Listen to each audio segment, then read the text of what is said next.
So I'm sitting down meditating, and some guy comes up and he's doing a survey for the NHS. He asked me if I want to take part.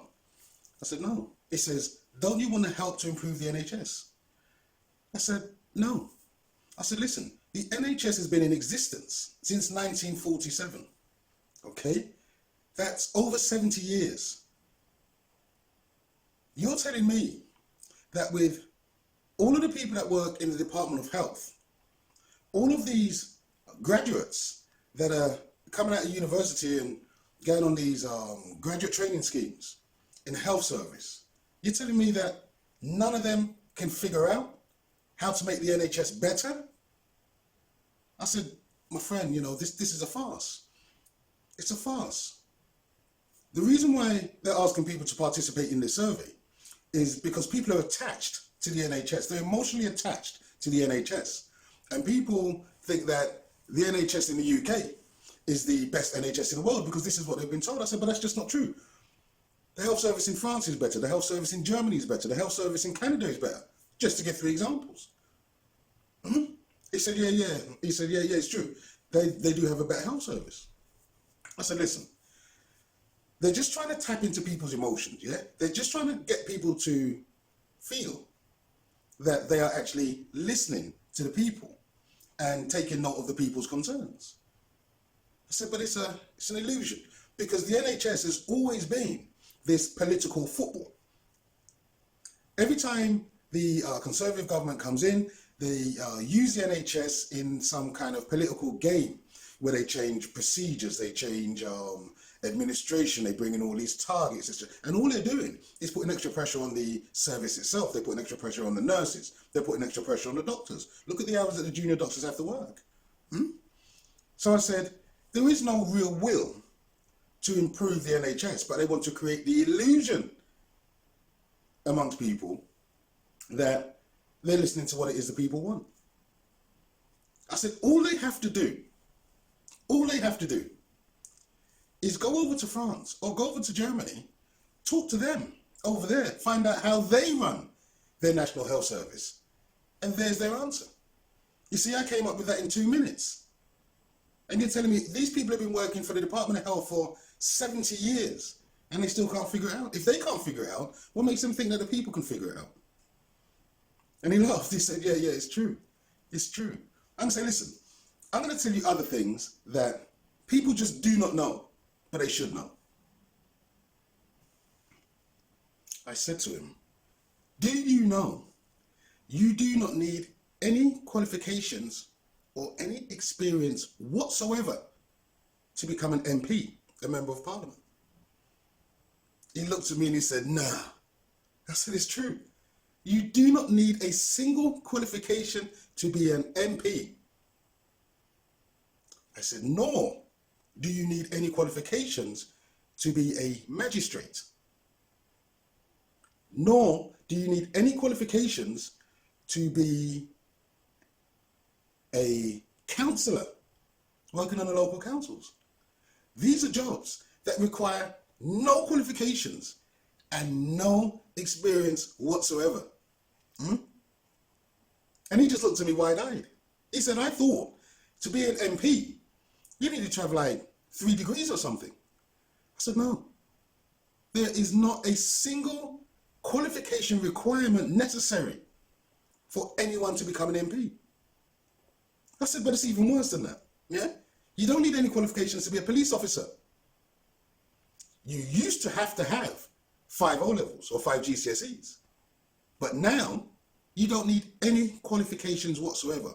All you have to be able to do is walk and talk. That is it. And he's just looking at me like I'm making things up. I said, it's true. I said, you also don't need any qualifications to be a journalist. You don't need any qualifications to be a newsreader. You don't need any qualifications to be a newspaper editor. Nor do you need any qualifications to be a radio show host. These jobs, these positions in society which are so important, have 0 qualifications requirements attached to them. He's saying, nah, I say, yes, it's true. And everything I say, I can prove. I said, there's only a couple other jobs where absolutely no qualification requirements are necessary. And these are jobs where they're dealing with garbage. To be an admin assistant, you need qualifications. You know, to file documents, to photocopy documents, you have to be qualified to do that. You have to show that you have some sense in order to do this work.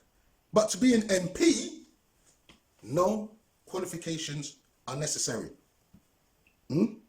Now, this flows on because in order to be a councillor, for example, yeah, these people are elected to local councils and they're supposed to represent their local community. Yeah, it said that they have to balance the needs of their political party and the residents with the council. And the local councils pass bylaws. Now, because there is no requirement for any MP to have any qualifications, MPs are the ones that make up the cabinet, yeah, the government cabinet. So, if you have a Secretary of State for Health, there is no requirement that they have any experience or any qualifications in the field of health. The Secretary of State for Education, there is no requirement whatsoever that they have the remotest understanding of the educational needs of the population. There's no requirement that they worked as a teacher, they were headmaster, or they were a principal, or anything whatsoever. It's the same for transport. The Secretary of State for Transport needs no qualifications and no experience whatsoever to be in that role. The Chancellor of the Exchequer, the one who deals with the money in the country, there's no requirement for him to have a degree, to understand economics, to understand social economics, to understand business, to understand law. There's no requirement for that whatsoever. All he has to do to get that job is have the favour of the Prime Minister, because the Prime Minister selects the Secretary of States. So the Secretary of State for Housing and Communities needs to have no qualifications and no background in that particular area.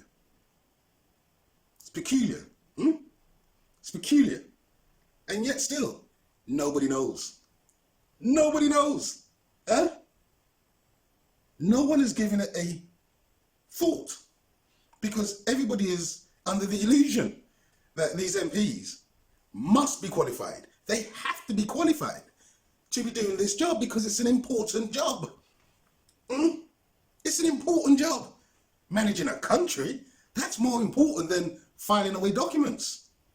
And so everybody's just been under the illusion, or they've been under the assumption that MPs must be qualified.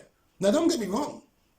A lot of the MPs do have degrees, but a lot of the MPs have come from the right background, which means that they went to a fee-paying school and then they went on to Oxford. But that's just the path that most of them are on. Those from the right background take this particular path, private school, Oxford, and then they go into politics. The majority of the prime ministers of the UK have been to private school in Oxford. So it's just the path that they take. But the point is, they do not need a single qualification. They do not need any experience whatsoever in order to become an MP, nor to become a councillor, nor to become a magistrate, nor to become a journalist, a newsreader, a newspaper editor, or a radio show host. So that's just a fact.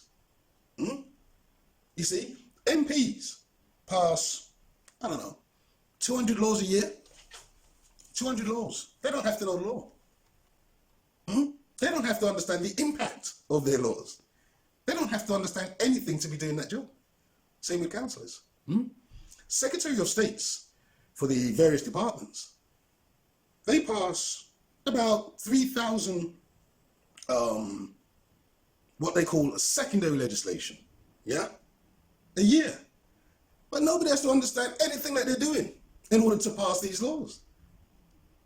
And that's the world we live in. Now, with all of these laws that they're passing each and every year, yeah? So if you're 40 years old, yeah? The government would have passed 1,000 pieces of legislation in your lifetime, yeah? The ministers would have passed roughly around 100,000 pieces of legislation in your lifetime, and you don't know any of these new laws that have been passed which govern you. You don't know them.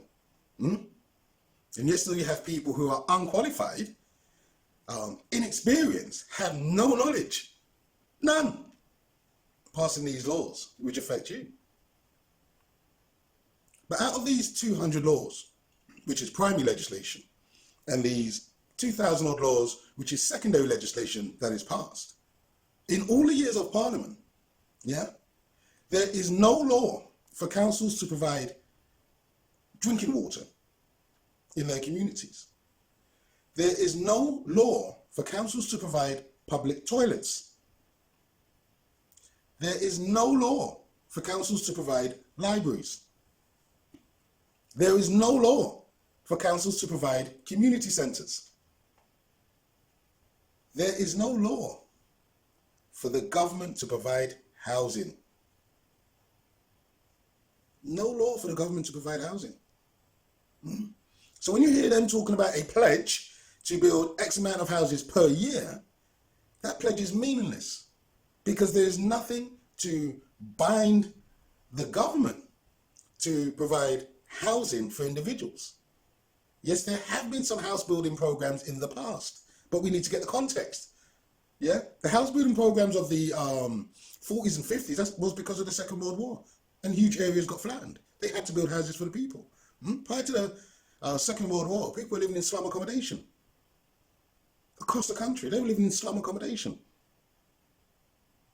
There is no requirement for the government to provide housing. Okay? There is no law for newspapers to have to tell the truth. None. There is no law for the news to have to tell the truth. No law whatsoever. None. And I just want to remind you that up until 1832, 0.5% of the population had the right to vote. So these were the people that were the establishment. Yeah, these were the people that owned land. These were the people that owned property. The majority of the population had no right to vote. That changed in 1832. So 0.9% now had the right to vote. 0.9%. Yeah. In 1919, men who had fought in the Second World War, not just because they fought in the Second World War, but, sorry, let me say that again. After the First World War, men over the age of 21 were given the right to vote. It was only in 1927 that all people over the age of 21 were given the right to vote. 1927. So do you follow what I'm saying? Do you get what I'm saying? No qualification requirement. No experience requirement. A small band of people have always been making the laws. And in 300 years plus, they haven't seen fit to make a law which says they have any obligation to provide the basics that the population needs.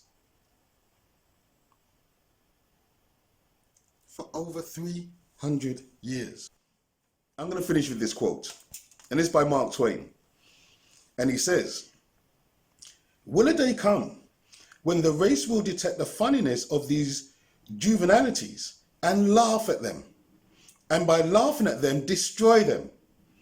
For your race, in its poverty, has unquestionably one really effective weapon: laughter. Power, money, persuasion, supplication, persecution, these can lift at a colossal humbug. Push it a little, crowd it a little, weaken it a little, century by century. But only laughter can blow it to rags and atoms. Against the assault of laughter, nothing can stand. You have to laugh. Don't get angry. Don't get angry, laugh. Even if it's a manic laugh, to say, I never knew. I'd been fooled. I believed all of the things that I'd been told. Yeah? I believed that the newspapers had a right to tell me the truth. Had an obligation to tell me the truth. I believed that the news had an obligation to tell me the truth. This is what I believed. And now you're telling me there isn't a single law which compels them to tell the truth? What are you going to do? You must laugh. Laugh at the ridiculousness of the things which you held to be true. Don't be angry with yourself, because everybody believes the same thing. But laugh. Just laugh at the stupidity and the nonsense that we've been fed. The stupidity and the nonsense that people believe. Just laugh. Laughter is disarming. If somebody's saying something to you and you're looking at them and you're saying you're an imbecile and you laugh at them, trust me, it takes away all of their power. It takes away all of their authority. It takes away all of their status.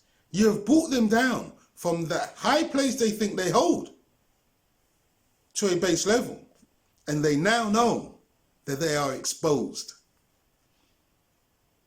So they won't come and try and fool you again, because now they know you can see through their puff, their bluster, their ego.